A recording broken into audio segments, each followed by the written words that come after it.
Level 1. The Probationary Firefighter. You are 21 years old, responsible for scrubbing truck tires and carrying 80 pounds of gear through a pitch-black training room that feels like an oven. The veteran crew watches your every move with quiet skepticism, knowing that trust in this house is earned through sweat, obedience, and how you behave. When the station alarms start screaming, you have $412 in your checking account. Your boots are 2 sizes too big, borrowed from a locker nobody claimed, stuffed with newspaper to make them fit. You eat last, after all 11 other shifts have filled their plates, standing at the counter, finishing cold rice in under 90 seconds. In case a call drops, you speak only when spoken to. You scrub the rig at 5 a.m.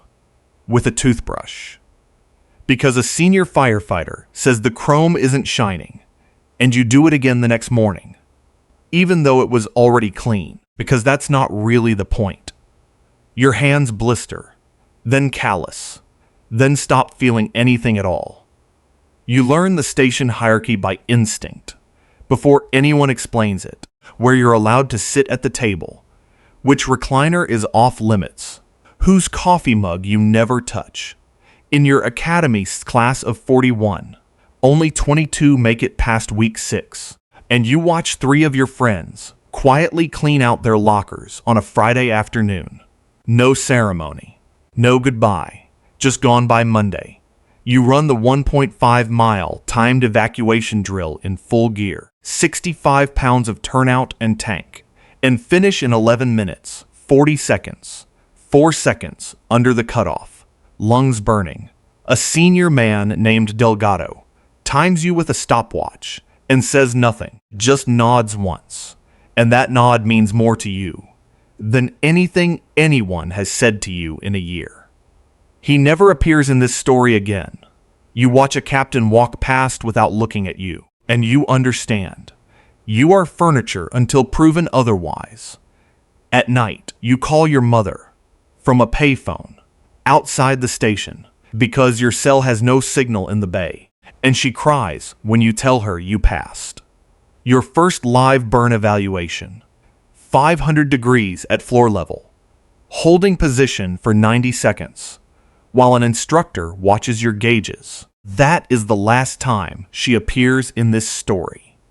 You learn to make coffee, exactly the way the senior crew likes it, dark and bitter, because that's the first test that has nothing to do with fire. You promise yourself, standing in full turnout gear at 2 a.m., with sweat pooling in your boots, that you will never be the guy who hesitates at the door. That vow becomes the only thing you own. Level 2. The Rookie.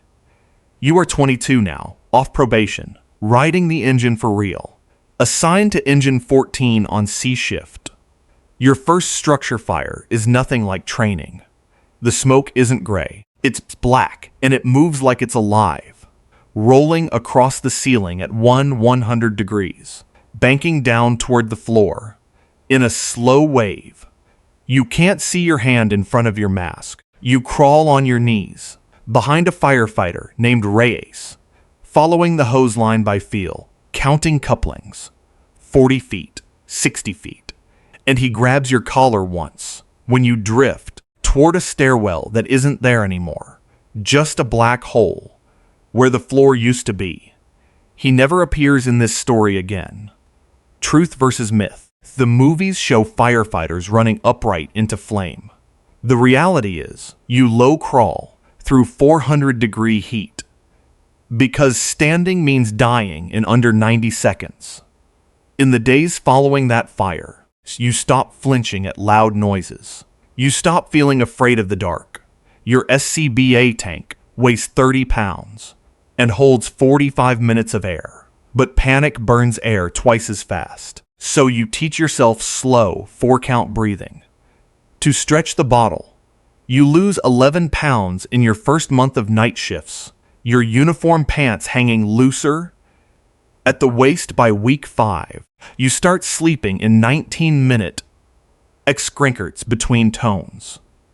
And your body forgets what 8 straight hours feels like. Forgets it so completely that on your days off you wake anyway, staring at a ceiling that isn't the bunk room's. You buy your first real pair of boots with your first full paycheck. 180 C-vents for structural leather that will outlast 3 assignments. You run your first pediatric call that year. A 2-year-old who stopped breathing at a birthday party, doing compressions on a chest, the size of your 2 fists, while the mother screams behind you. The child survives. Nobody at the station mentions it again after the debrief. And you understand this too. Is simply the job now. Level 3. The Nozzle. Trusted now with the nozzle position. First man on the line. The one who decides where the water goes and when. This is where reputation is built or destroyed.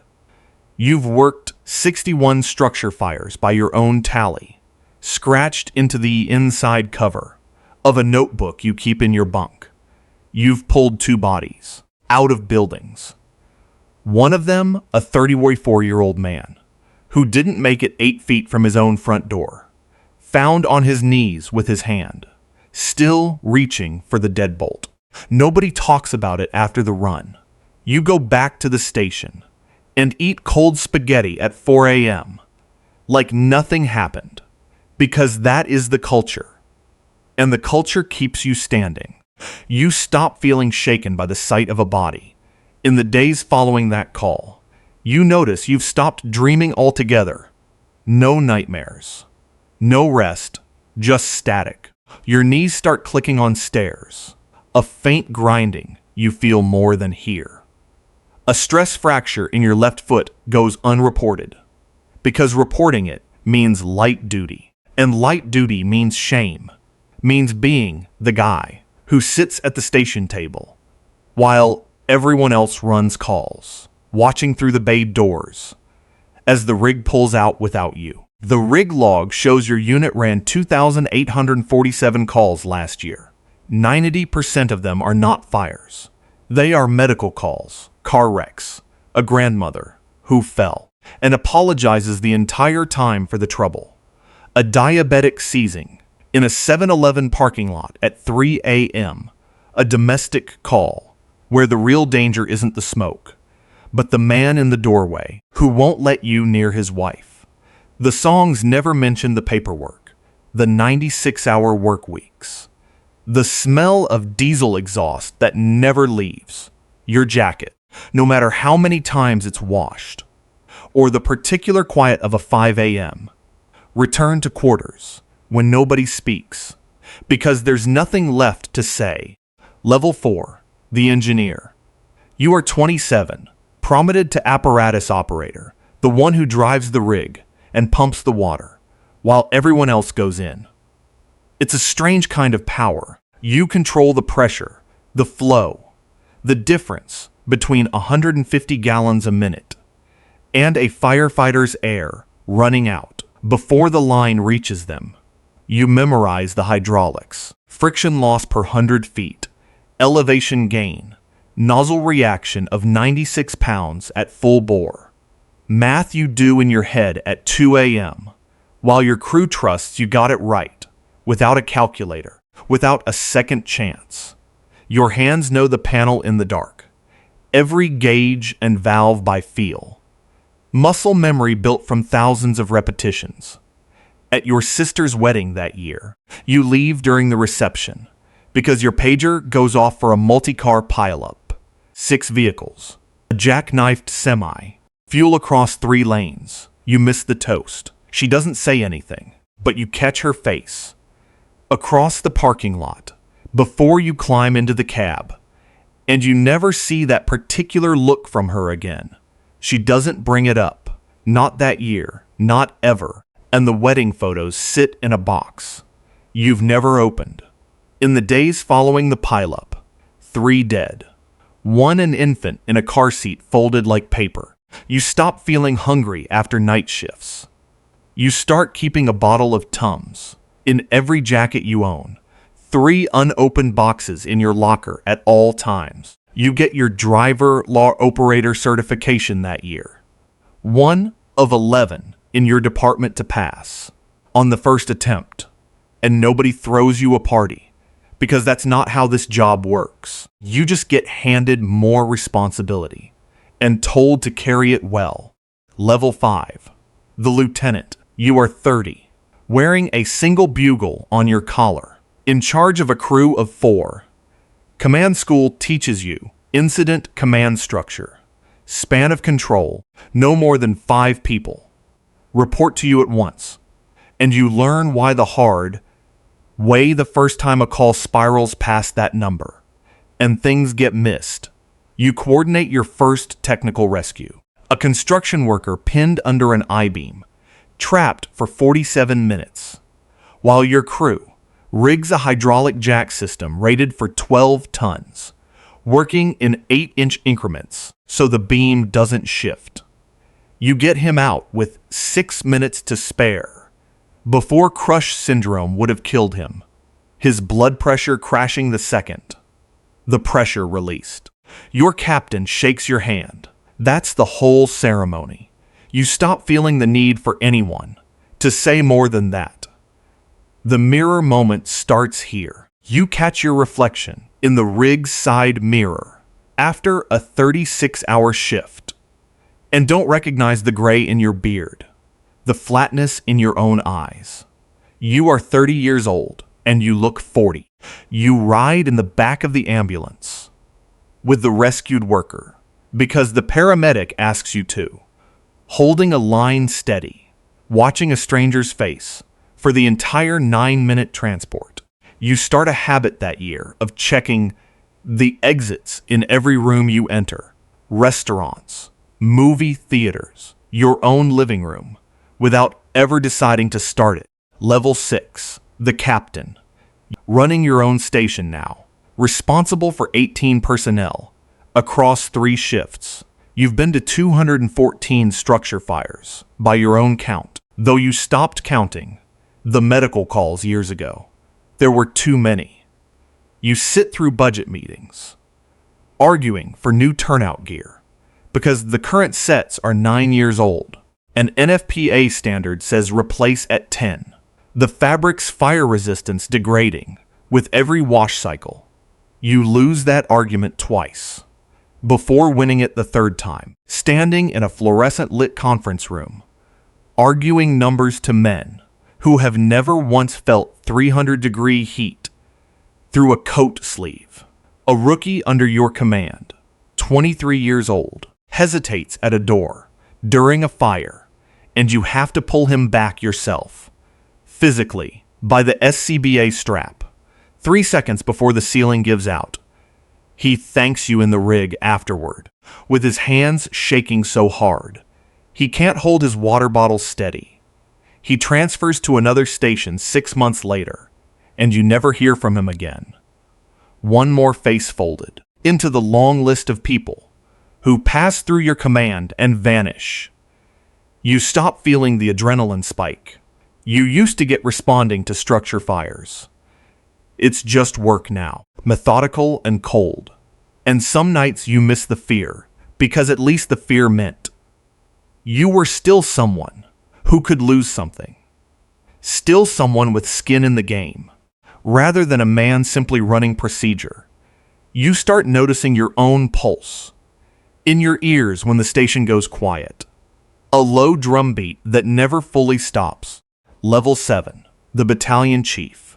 You are 39, driving a white SUV instead of an engine, commanding multiple companies. At major incidents, you wear 4 bugles now. At a 5-alarm warehouse fire, 40,000 square feet, temperatures past 1,500 degrees, flames visible from 6 miles away. You stand at the command post, with a radio in each hand, directing 11 companies, watching the roofline for the sag. That means collapse is close. Doing math on manpower, and water supply, and wind direction all at once, all out loud, all under pressure. 2 of your firefighters go down from heat exhaustion. Both survive, treated on scene with IV fluids, and cooling vests. In the rehab sector, you set up yourself. A third, a 26-year-old named Castellano, doesn't come out when he's supposed to, and you order the interior evacuation horn. 3 long blasts, and stand there for the 4 longest minutes of your life until his crew drags him out, unconscious but breathing, his air gauge reading empty. You never speak his name again after that shift ends. He recovers, transfers departments, and disappears from your world entirely. You stop feeling the urge to explain your decisions to anyone. Command means being alone in the moment of the call, and alone is what you become. Even standing in a crowd of 40 firefighters, even surrounded by radios and moving trucks and shouted updates. Your wife tells you, at your kitchen table at 6 a.m. after a 24-hour shift, that your daughter had her school recital last night, and you weren't there again. She says it once, quietly, and then never brings it up again. That particular conversation closes and is never reopened. Level 8, the Deputy Chief. You are 44, one of 3 deputies running department-wide operations across 19 stations. The fires are rarer now, the meetings constant, budget lines, staffing shortages, a union contract negotiation that eats 4 months of your year.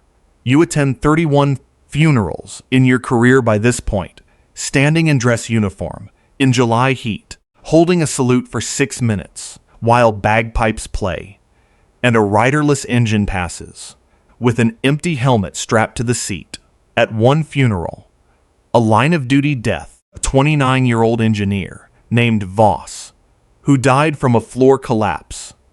You carry the casket yourself, one of 8 pallbearers, in white gloves, and his mother grabs your hand afterward and asks you why him and not you, and you have no answer. And you never see her again after that day. You carry the weight of that casket in your shoulder for days afterward, a physical ache long after the funeral ends. Truth versus myth again. Outsiders think the danger is the fire itself. The real killer is cardiac arrest. Over 40% of on-duty firefighter deaths nationally are heart attacks, bodies breaking down from decades of adrenaline spikes and disrupted sleep and smoke inhalation. Nobody logs. You get an EKG that year that flags an irregularity, a small asterisk on a printout. You don't tell your crew. You fold the paper and put it in your desk drawer, under a stack of incident reports. Nobody will ever ask you to revisit, and you go back to work the next morning, like the paper doesn't exist. Level 9, the Chief. You are 49, Fire Chief now, the top of a department of 340 personnel, a budget of $61 million, your name on the door of an office. You're rarely in. This is the peak, and it is hollow in ways nobody warned you about. You cut a ribbon at a new station opening, shake hands with the mayor, smile for a photograph that runs in the local paper under a headline you'll never read past the first line. That night, you drive home alone to a house that used to be full past a fire hydrant you personally fought to get repainted 5 years ago and haven't thought about since. Your daughter, 19 now, calls twice a year. The last time you saw her in person was 14 months ago, and when she hugged you goodbye at the airport, there was a distance in it, a politeness, like greeting a familiar stranger, and that is the last real memory you have of her before the calls become logistics, updates, nothing more. That is the last time she appears in this story. Your marriage ended 4 years back, over the accumulated weight of missed years, missed recitals, missed birthdays, missed ordinary Tuesdays that should have meant nothing and somehow meant everything. When you added them up, you don't dwell on the paperwork of it. The split accounts, the house sold in 11 weeks to a young couple who reminded you of who you used to be. At 49, you have a resting heart rate, that never drops below 78, chronic tinnitus in your left ear from decades of engine noise, and a scar on your forearm from a flashover in your 23rd year that still turns white in cold weather. You stand at your office window at 11 p.m., unable to sleep, and watch the lights of the city you've protected for 28 years, faces and addresses, blurring into a single sprawling map of other people's worst nights, and you feel nothing you can name. Level 10, the ghost of the alarm. You are 63, retired 6 years now, living in a house 40 minutes outside the city, quiet, mostly alone. Your hands still move on their own, checking the stove twice before bed, counting exits in every restaurant you enter, waking at 4 a.m. on the dot, because that used to be tone-out hour on the old C-shift rotation, and your body never got the message that the rotation ended, still running on a clock nobody's set anymore. A siren passes on the road, outside your house sometimes, distant, Doppler shifting away into nothing, and your whole body goes rigid before your mind catches up. Not your call anymore, not your fire, not your crew. There is a small mercy left. A neighbor's grandson, 6 years old, visits sometimes and asks to see your old helmet, the one with 340 stitched into the leather brow in faded gold thread, and for 11 minutes you become something like a hero, again in a small boy's eyes. And it is the only version of the job. That doesn't hurt to remember. You keep the helmet on a shelf you dust every Sunday morning, running your thumb along the brim, feeling the small dent on the left side you got in your 9th year and never had repaired. You never talk about the fires. You never talk about the funerals, the 31 salutes, the names you carried out, and the ones you didn't. Nobody who wasn't there would understand the weight, and everyone who was there is either retired somewhere else, scattered across the country, in houses just like this one, running the same 4 a.m. clock in a different time zone, or gone entirely. Names on a wall. You visit once a year on a date you don't tell anyone about. What remains is a body that still braces for a tone that will never sound again. A full second flinch every time a phone rings after dark. A left ear that hears a ringing hum no doctor can explain. A private static that's been playing since you were 39 and will play until the day you stop hearing anything at all. A 4 a.m. that owns you completely every single morning for the rest of your life, no matter how tired you are or how far you've moved from the station, no matter how many years separate you from the last tone you ever answered. A helmet on a shelf that you touch, but never wear. The leather gone stiff. The gold numbers dulling year by year. A relic of a version of you that still feels closer than the man in the mirror now. You sit on your porch most evenings, watching the sky go orange at the edges, the way smoke used to look from 6 miles out. A color that will never again mean just sunset to you. And somewhere far off a siren rises and fades into nothing, carried away on a wind. That has nothing to do with you anymore. And you are the only one who hears what it costs. This is what the climb costs.